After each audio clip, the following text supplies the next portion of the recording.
I love you, Dad. Welcome, Daddy-Os, to the Indy Dads podcast, where all dads in Central Indiana come to become stronger and better dads. We're going to pump iron mentally and learn about ourselves and about our community. So let's get into this week's show.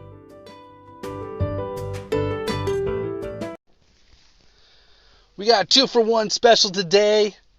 It is Luke Grimm and Brian Perry from these16things.com, a website and newsletter that helps teach things that they are not teaching in school.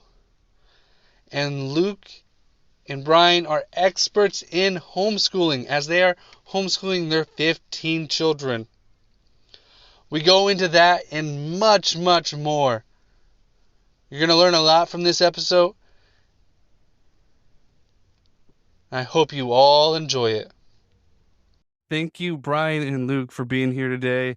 Really, what I want to start out with is just kind of how you guys became dads. I know you guys have way too many kids, but how did you guys at least start, if you can remember that far back? Sure, I'll go. So I met my wife in college and started dating. We both played soccer, got to know each other through soccer. And we got married before she graduated.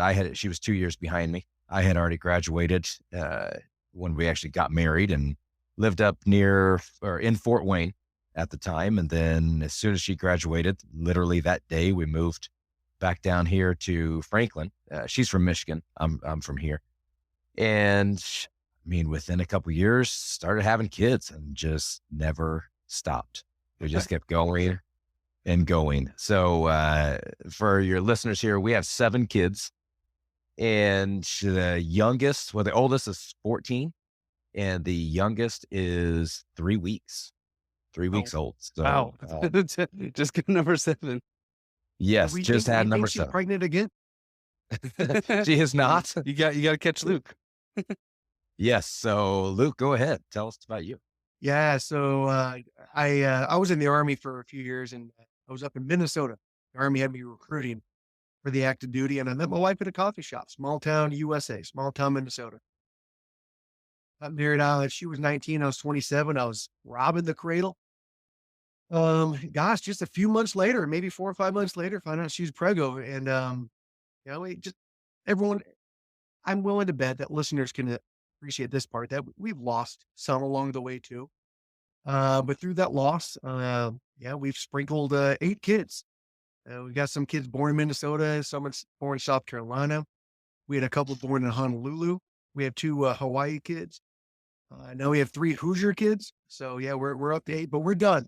October 12th, this last year, went under the 9th. So there will not be number 9. It better not be number 9. We'll have a conversation. So now that I'm done, Brian can catch up. I think we're going to be done as well.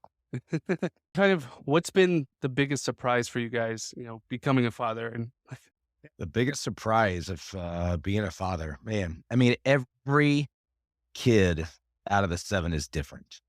So you would think, being raised in the same home, obviously the same parents, everything, they would just be a lot more alike. And from the outside looking in, they may be alike.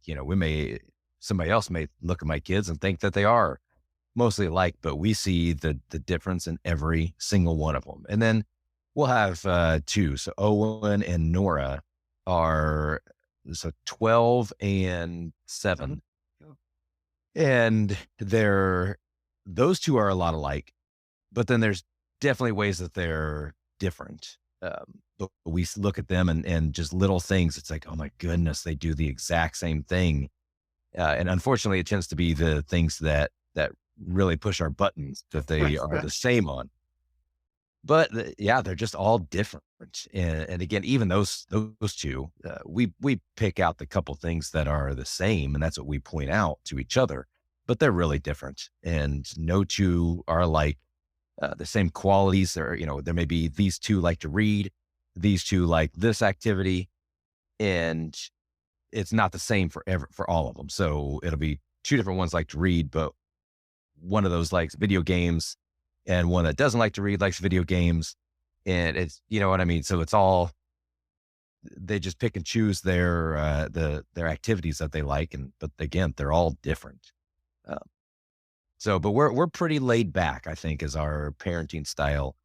We teach them a lot. They do a lot. We homeschool and do teach them a lot, but in the end, sometimes we just say you have to figure things out sometimes. Or we're the type to go outside and play for 2 hours, and we're out in the country. So I think if yeah, you get to 7, you got to be a little bit laid back. we do. So Which, Luke? which one do you like the most? That depends on the day. So we always tell them when it's their birthday, and that their present and their party equals how good they were the last year. So that's totally kidding. We have never said that to Yeah. Surprises. I've noticed two things. Well, I didn't really notice them until you asked the question. It's a simple question, but a complex answer, right? What surprises you? I didn't realize how much I'm like my dad. And I have a great relationship with my dad, and I'm realizing he was also military. We have a lot in common, the way that we talk, the way that we handle conflict, the way that we settle conflict with them, and the way that we set expectations, but we don't. Brian said laid back. I mean, yeah, you can't be helicopter parents. Yeah, I don't think it's healthy to be a helicopter parent. So I find that fascinating. I didn't think I would be like my dad when it came to parenting, but I am, and I'm happy for it. And the other thing I've noticed is how much I have to care about politics and culture. If I'm just a single dude, or maybe I'm married but no kids, it's easy for me to say, I don't care, as long as it doesn't affect my family, it doesn't affect my house. But then you got a kid, and that kid is 4, and you start thinking about, wait a minute, where do I send my kid to school and trust that they're going to be okay? All of a sudden, I care about past elections. All of a sudden, I care about the school board. All of a sudden, I care about what books in the libraries. All of a sudden, I care. Are they going to have a faith? Is their faith going to be like mine? What do I do with that? And so, I have noticed, and it's not getting easier; it's getting harder because we're so divided in America. But I've noticed, I've been surprised. I feel like I have to care more about politics and culture than I would have. When I was growing up, my grandpa loves to talk about politics, and like anytime that started, I was like, and now like I kind of want to hear, like I want to know what's going on, and like I'm looking into that stuff, and I never ever would have thought that, because it does affect your kids and affects your whole life. The things that happen, the state, local, national level, it does affect you. I asked my dad last summer, so 2022. Said, Dad, let me ask you, if I was a 10th or 11th grader still living on your house, would you put me in public school? Because I went to 3 years of public school in Hawaii, then I graduated public school as a senior in California. I said, Dad, would you put me in public school? He said, absolutely not. There's no way. So what would you do? Well, I probably wouldn't be able to homeschool, but I would give up savings to send you to a private school, given what America is today. I was like, man, just gives you a glimpse to how he still cares. He's trying to think of me in that area. So yeah, we have to care now. Yeah.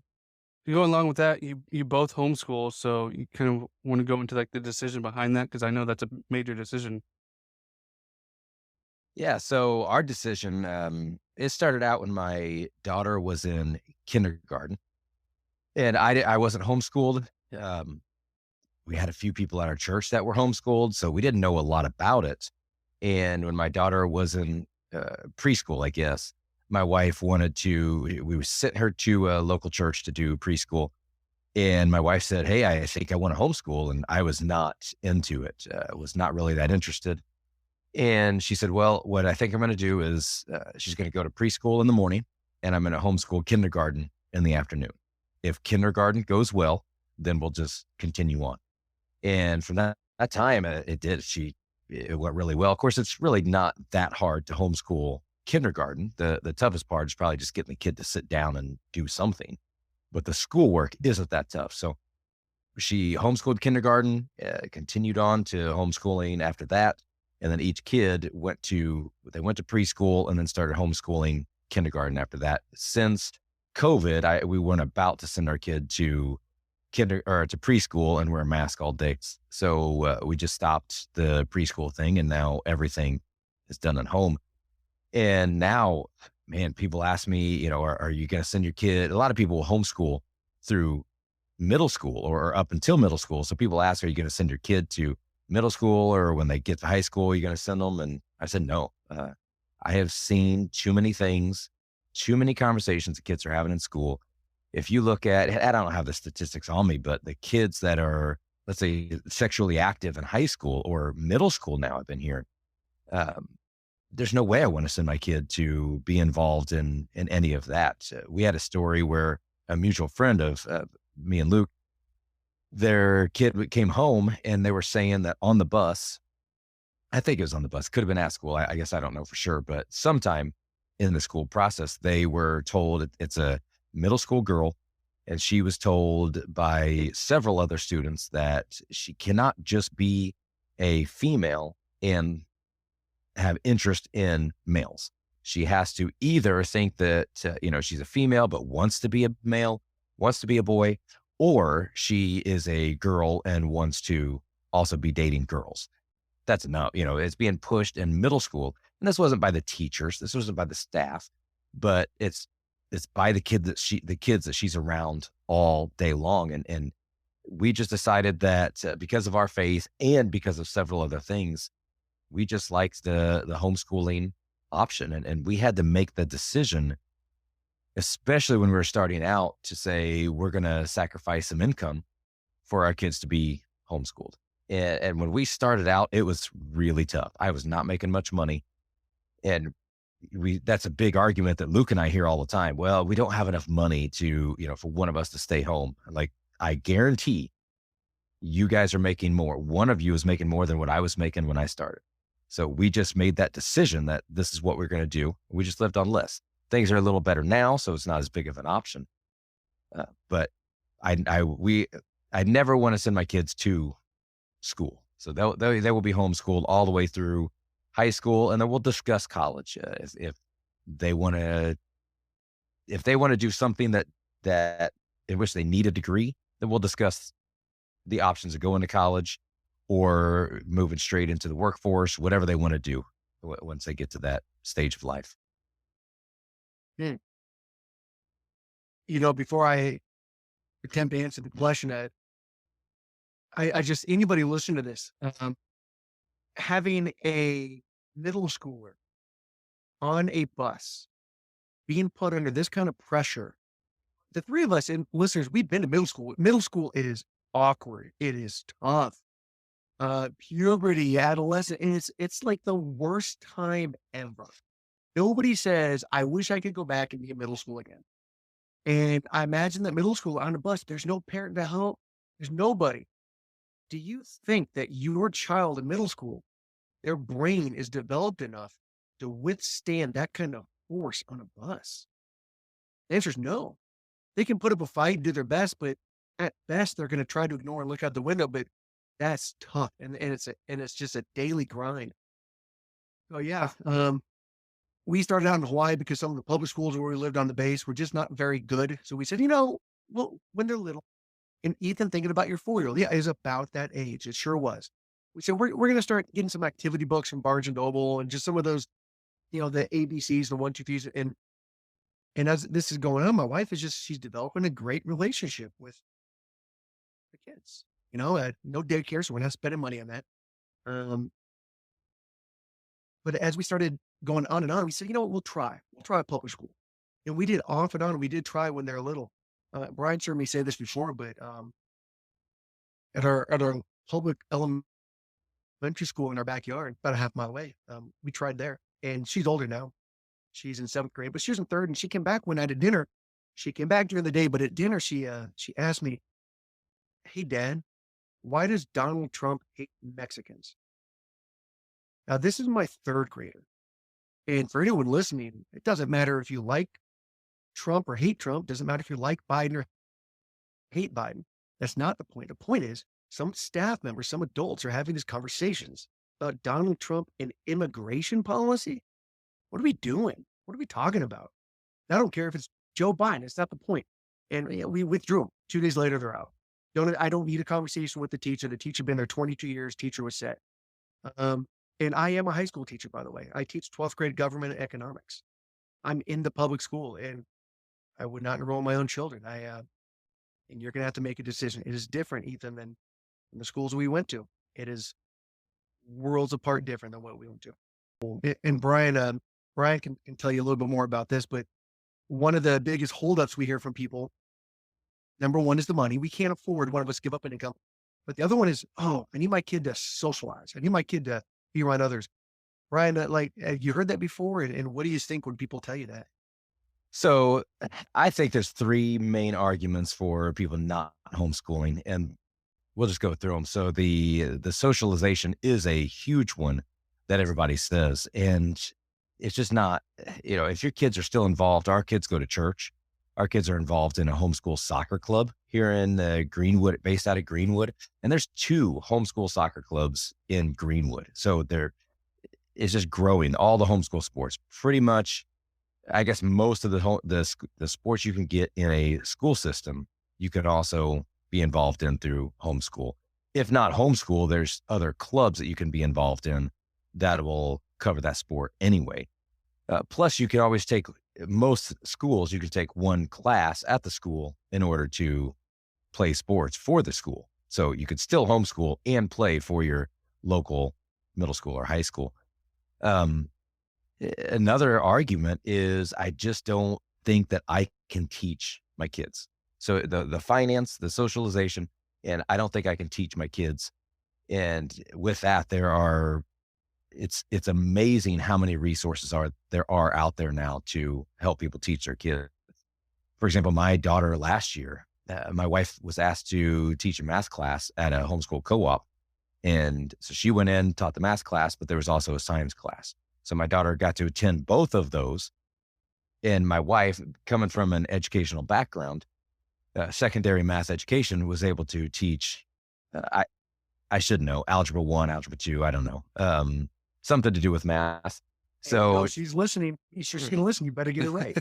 You will. So she was able to do that. But Luke and I were just at a homeschool resource fair this last weekend down in Greenwood. And it's just amazing how many resources there are out there now for homeschoolers. But going back to the socialization, obviously Luke and I kind of solved the socialization problem by just having more kids, so they can socialize with each other. No, but seriously, there are options to socialize all the time. Again, Luke and I go to the same church, just so many clubs and activities that they can be involved in that sometimes as you think, well, as a homeschool parent, aren't you just sitting at home all day? And like, no, I mean, I come home from work. I have a flexible schedule. So I may get home from work some days at 2:00. And if I didn't talk to my wife, didn't know her plans, everybody's gone. And I just, where were you guys today? You're homeschool. Why aren't you supposed to be sitting at home? And, oh no, today we had this, tomorrow we have this thing. It could be roller skating during the middle of the day, whatever it is, there's always something to get the kids, the socialization, if that's a word you want to use. But our kids don't have an issue getting to know other people. But another argument with that is why should a 12-year-old only socialize with maybe 11 and 12-year-olds? Isn't it really good for the kids to maybe learn how to talk to an adult? And we've noticed that with homeschoolers, I can sit down and have a conversation with somebody with a kid. I'm going to use Luke's kids as an example here. This last weekend, we had 3 of Luke's kids and 2 kids from another family came over, and we sent a couple kids out to other houses, just our group of friends. And the first thing that happened was we got home, had dinner after a soccer game. My wife stayed home. She cooked dinner. Right after the dinner, one of Luke's kids came up and said, Mrs. Perry, would you like us to help you clean? And that's Luke's kids for you right there. So the middle school girls all jumped in and started cleaning our kitchen. We didn't ask them to do that. We didn't have to make them do that. We didn't have to make them put their phones down and get off of TikTok so they could go clean our kitchen. They came to us and asked us. Uh, and then on top of that, they sat there. One of his kids just kept cleaning my whole house. But then on top of that, Luke and I, which we'll get into this in a few minutes, but we have a website and a newsletter, and the girls all started asking us questions. And for almost 2 hours, they sat in our kitchen, either cleaning, holding our baby, or asking us questions, asking me questions about the business and the website and how it works. How do you do this? How do you do that? What are you going to do in this situation? Everything for almost 2 hours. And again, most teenage girls, especially, uh, they would be upstairs not wanting anything to do with the parents, and then probably scrolling through TikTok and just worrying about, what dance move they're going to they're going to record next, and how they're going to choreograph that to get more followers. And we're just not, that's not the way I want to raise my kid. So I went to bed that night thinking, boy, we're raising kids the right way, and we are putting kids in a group of other kids that are just really good kids. So I was real thankful for our friends and our kids' friends that evening that they could show that type of maturity and sit there and talk to an adult versus, that I get some kids are shy, but boy, you try to talk to some 7, 8, 9-year-olds and they can't hold a conversation with an adult. They don't know how to ask a question to an adult. They're more interested in their video games or sitting on their phone the whole time. So that was a long explanation. Go ahead. Ethan, is this scaring you away from homeschooling? Oh no, it's definitely making it good. And like, I'm just like thinking that makes so much sense. Like, you don't have your kids trying to be popular or anything. They're actually trying to, socialize with people, not trying to be, the next popular person in school. They want to, focus on being around, and you have all day to do things with your kids when you homeschool, rather than just, you get home from work and you have maybe 2-3 hours with them. And what are you going to do? You're probably not going to do anything because they're tired from going to school all day and you're tired from going to work all day. So you're not going to, have those experiences with them. And so if we're cool with it, that's a fantastic segue into what Brian started here and I'm part of. And so for anyone to listen, picture that scenario, right? You're a dad living around Indianapolis, Indiana, wherever you are. And you just get done working the grind. Whether you had a good job or a horrible job, but you're tired. Get back to the house, it's 5:30. You're hoping there's food ready. Maybe there's not. Maybe you have some fast foods. You're going to crash off of that. Maybe you want to open the fridge and get a beer. Maybe all of those things. Maybe there's a sports game on or something on Netflix. Point is, like you just said, Ethan, your time is very limited. Well, your teenager might be thinking, finally, dad's coming home so I can just interact with my dad. I kind of miss those interactions. And we miss each other. We're not speaking the same language. And every day this happens, it's an opportunity missed. That doesn't mean we're losing. It's not a win or lose game, but it means it's an opportunity missed. So these kind of dining room table chats, dinner table chats, what we do when people go to the website, we just ask them sign up for the newsletter. There's no money involved. If you don't like it, hit delete when it crosses your emails. We all do it. I'm sure all three of us delete stuff in our email. But on Mondays and Thursdays, we kind of take turns. We stagger the weeks, but we present a lesson. Brian can tell you about this week's, but we present a lesson. Say, look, on Monday, here is the thing for this week. This is important. It's important to you, so you need to make it important to your kid, but it's not going to happen on its own. You need to be intentional, sitting down, having this conversation with your kid. First off, you connect. There's a relationship being built. And for dads listening, man, and this is a strong one we don't want to let go of, father and child relationships. But then on Thursday, and so now that we've talked about it with their kid, Monday, Tuesday, Wednesday, whatever, on Thursday, there's kind of like a practical application. So, okay, now that you talk to them about it, this is how you can actually apply it over the weekend, or maybe there's a way to test it, a way to measure, if they got it. We had our conversation tonight. We spent 30 minutes tonight at dinner talking about what Brian wrote. It's good stuff. I use it. So we talked tonight about we are responsible for our actions. Don't be so quick to be the victim and stuff. We are responsible. And Ethan, my oldest 7 are daughters. So I'm talking a lot of estrogen sitting around that table, a lot of estrogen. And one of them, her eyes are tearing up. because she was given critique on piano lessons and she didn't want to hear it. Another one, her eyes are tearing up because a soccer coach told her where to stand on the field one day, and she didn't want to because her body language. So when we talked about it at the table, they're remembering that they reacted poorly, and they're hearing the dad tell them, "This is important. You are responsible for how you react." It was a great conversation. Um, but what Brian's got with these newsletters and this website, it's intentional. It's fathers and mothers clearly, but we're talking about dads tonight. About dads being very intentional, even if it's a stepchild. That stepchild is looking up to you in a certain way. Even if you only have your kid, every other weekend. When you have that kid is looking at you in a certain way. Don't miss those opportunities. And we think, yeah, we're trying to capture those moments. Like what is the actual website, and like what is your guys' goal for that? Yeah, so the website is these16things.com. So these16things.com. When you first go to the website, you'll see a pop-up box come up. Just enter your name and email address, and that's really all you need to do. There's a lot of content on the site that you can read through if you'd like.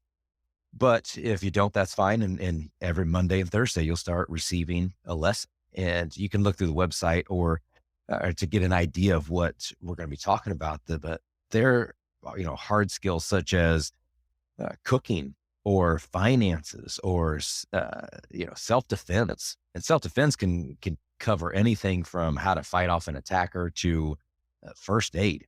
At some point, we want to teach CPR, whether we do that or we bring in another expert to do that. We don't know yet, but we want to teach all these skills. And then it can go into, something along with our faith. So we're both Christians. And what we want to do is enable those conversations, and maybe we help ask those questions to get the kids built on their faith and being able to answer those questions. But that also goes into finances. Let's say saving. Why, it could be the same thing if it's not on faith. It could be, let's say, finances. Why do you save 10% of everything you make? I don't know. My dad always told me to save money, but I'm young, YOLO, let's do this. YOLO. So, but instead of that, we want to teach the kids, why do we save? Why do we put away 10% or more or less or whatever it is? Why do we do the things we do? So they're not just repeating the information we give them and moving on with their life. Because what we've seen is, again, whether that's in your faith or anything else, if they don't have the answer to why they're doing that, it's going to go away and they're not going to continue that. So we want to teach all these skills. It's going to take a long time to get through every skill, because the things we do teach, this last week's lesson was on controlling your emotions and really about having self-control. But we could do just that topic 10 different times to cover self-control over every aspect of someone's life. But we had to focus it, bring it down to focus on one lesson. And this isn't to say that Luke and I are experts at all of this. It's amazing how much I learned when I was starting to put all this together. And just, every day as we're putting this together in this lesson, and Luke knows this, as I was putting the lesson together, wanting to put the lesson together for control over my emotions, I had kids coming in and needing everything. It seemed like all 7 kids needed 5 things right at once. And it lasted an hour. The whole time I was just like, guys, I want to get to the lesson. And I'm starting to get frustrated, starting to get grumpy. And my wife just says, Brian, you have control over your emotions. Because she knew what I was going to be talking about in that. And it hit me. I'm like, fine, you're right, again. And calmed down, was able to get everything taken care of with the kids that I needed to do. And then and my computer and start writing the lesson. So again, we just want to go through all of these and help parents discuss these topics with their kids, typically around a dinner table, but it can be any time, and it can last 5 minutes. It can last 30 minutes, 2 hours, whatever you want. But we design them to really be maybe a 5 to 10 minute lesson, probably while your kids are sitting there eating dinner. Their mouths are busy. They can't talk back, and just have these type of discussions.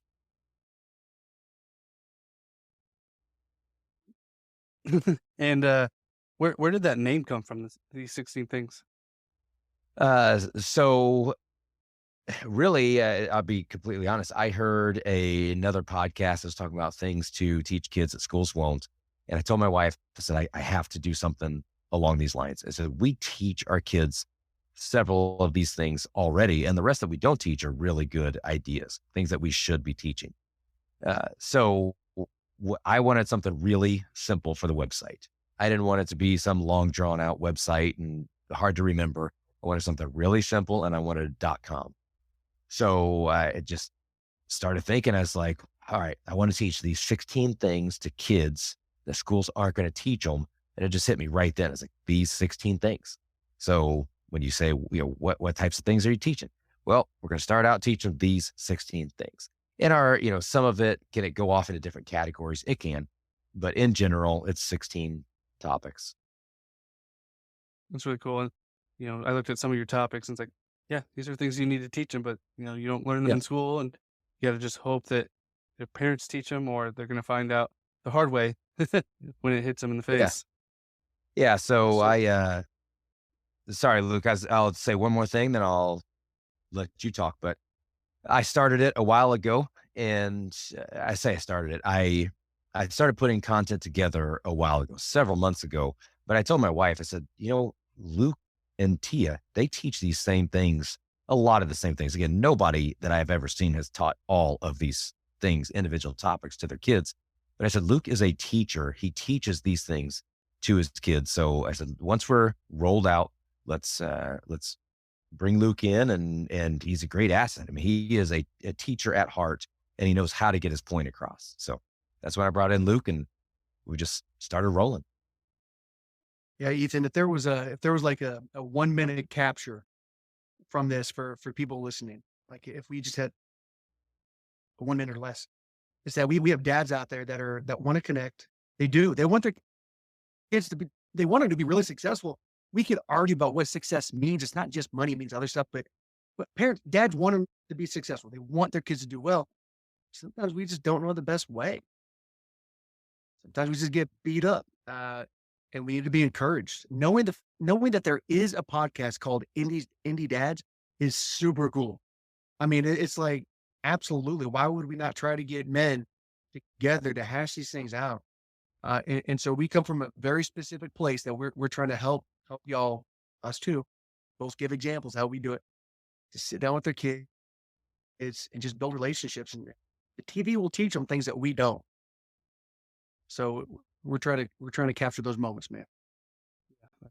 that's great. And something like, I can get on the newsletter for sure. And definitely when my kids kind of can get to that age, I'm already planning to talk to them about some of the stuff, that, my parents didn't teach me, that I had to figure it out on my own. That's, I wish I would have been taught. So that's definitely a great aspect, and something that I think anyone can learn from, even if you are a dad learning it yourself. Yeah. So we gear it towards parents of teens, but we have parents that only have kindergartners and younger. They sign up for it and find out that they enjoy the information. But honestly, a 50-year-old man signing up for this is going to learn something from it. As we said, we both learn from the topics as we're writing them. We learn about it as well. So anybody can learn from this. It doesn't just have to be parents of teens, even though that's who we're writing to, or that's who we're making the videos for. For sure. Yeah, definitely. So kind of going back to you guys are dads 15 times over. And what advice would you say is the best advice you would give either a new dad or just the dad, trying to get to 7 kids or 8 kids?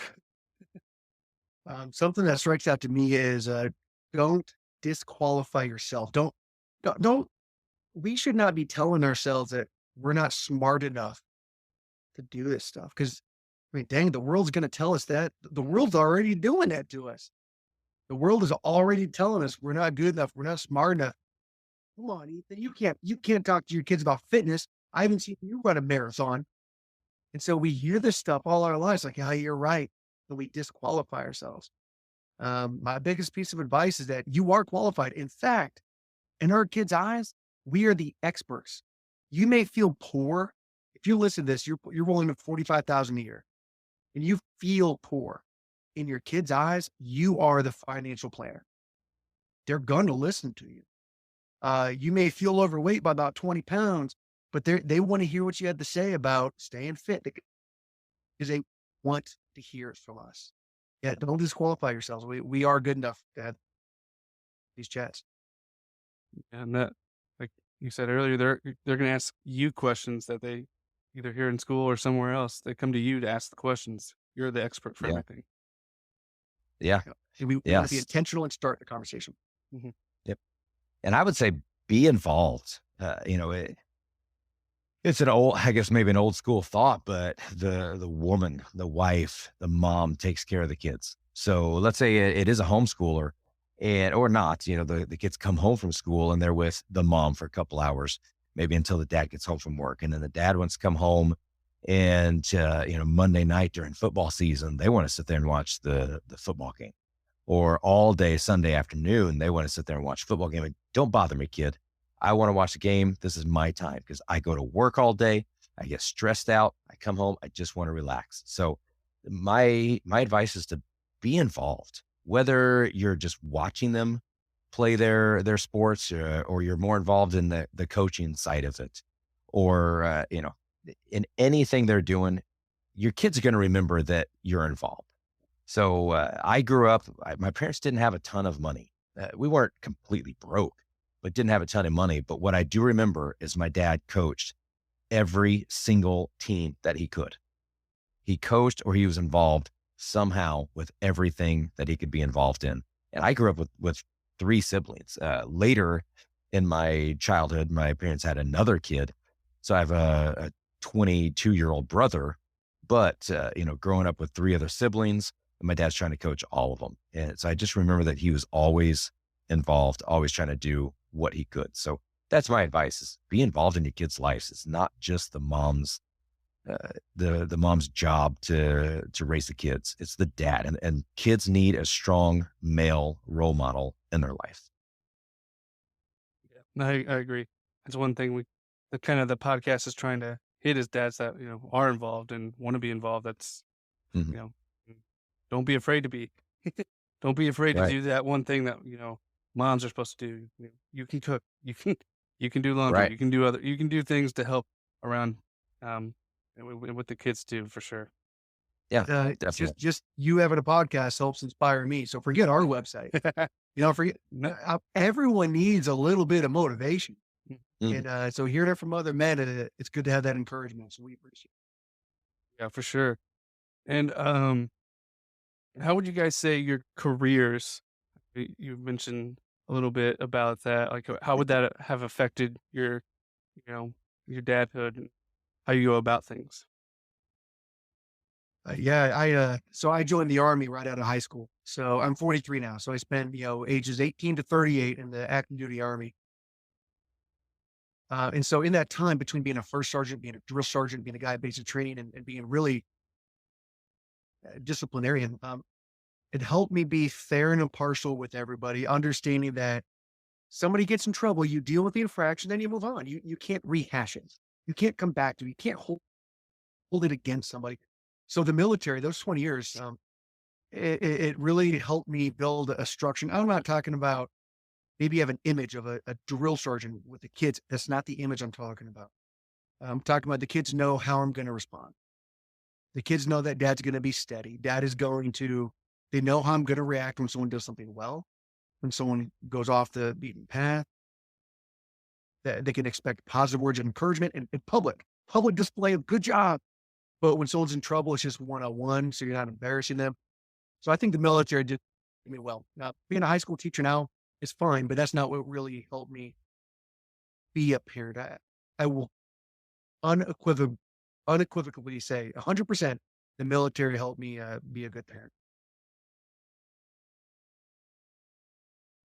Yeah. So for me, I have my own business down in Franklin. I'm a painter, Cardinal Fine Painting, and we do painting, pressure washing. But I couldn't hear you. What was the name again? yeah, right. Cardinal Fine Painting. All right.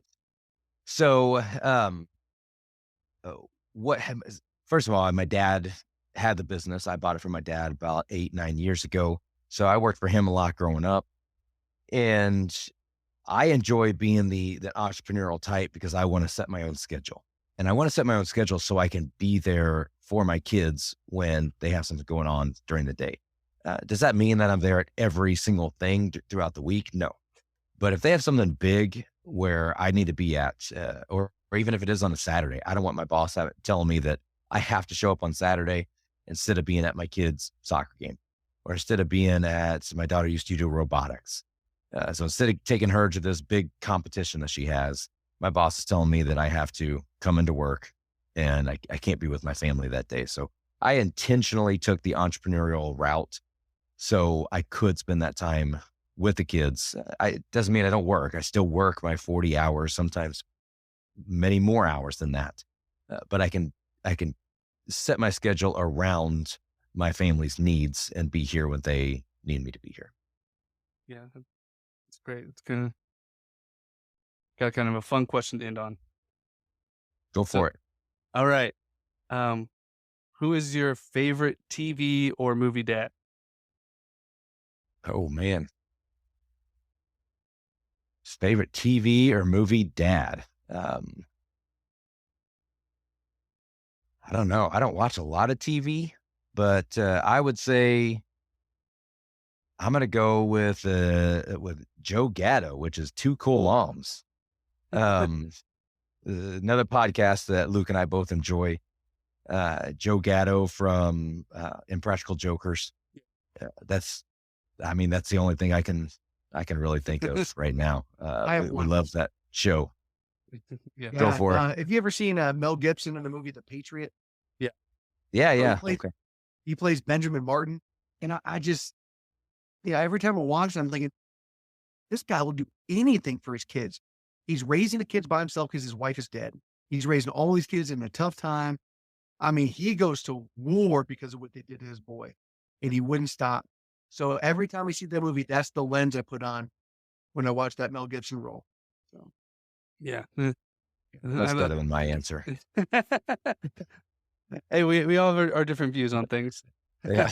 I like to ask that because, you kind of, especially growing up, when you kind of watch those things before you become a dad, they're kind of click in your head. I want to be like that dad, or that dad looks pretty cool to me, and you kind of have that inspiration. When Brian has 8 kids, ask him again. Right now, he's just got 7. Easy. Yeah, it's just easy with 7. It is. Yeah. I want to thank you guys so much for being on the show. I got a lot out of it. As you guys talking about homeschool and things like that, it's going to help me out a lot for sure. It was great. Yeah, absolutely. And again, if anybody wants to go to these16things.com, get on the newsletter. It takes 10 seconds of your time, but man, you'll find a newsletter that hits you one day. You'll find one. You will. And thank you for having us here. We sincerely appreciate you having us. And I think I found a new podcast to listen to. So I'll be checking out your podcast. Oh, man. All right. Thank you.